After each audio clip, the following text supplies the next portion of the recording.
আর্জেন্টিনাকে বোতলবন্দি করে 2010 সালের পর আবার বিশ্ব ফুটবলের শ্রেষ্ঠত্বের মুকুট মাথায় পড়ল স্পেন। রোমাঞ্চকর ফাইনালে মেসি বাহিনীকে হারিয়ে নিজেদের দ্বিতীয় বিশ্বকাপ শিরোপা উঁচিয়ে ধরেছে লা রোজারা।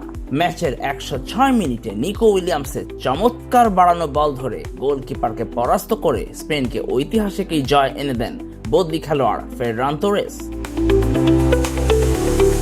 শুরু থেকেই বল দখল ও আক্রমণে একচ্ছত্র আধিপত্য বিস্তার করে খেলে স্পেন। আর্জেন্টিনাকে পুরো ম্যাচেই কোণঠাসা হয়ে থাকতে হয়। রোস্টের ঘন ঝোল খেয়েও হালকা থাকা যায় যদি তেলটা হয় অলিও ওরলিও।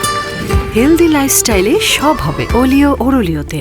মহাতারকা লিওনেল মেসি, নিকো গঞ্জালেজ ও হুলিয়ান আলভারেজরা স্প্যানিশ মিডফিল্ডার রদ্রি ও বাইনাদের হাই প্রেসিং ফুটবলের সামনে নিজেদের প্রভাব বিস্তার করতে পুরোপুরি ব্যর্থ হন।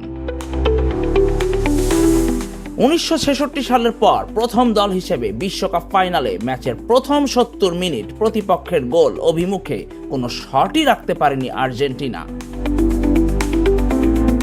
ম্যাচের মূল 90 মিনিট গোল শূন্য থাকার পর অতিরিক্ত সময়ের প্রথমার্ধে নিকো উইলিয়ামসের একটি গোল ভিআর এর মাধ্যমে ফাউলের কারণে বাতিল হলেও অতিরিক্ত সময়ের দ্বিতীয়ার্ধে স্পেনের ক্ষুরধার আক্রমণের সামনে ভেঙে পড়ে আর্জেন্টিনার ডিফেন্স।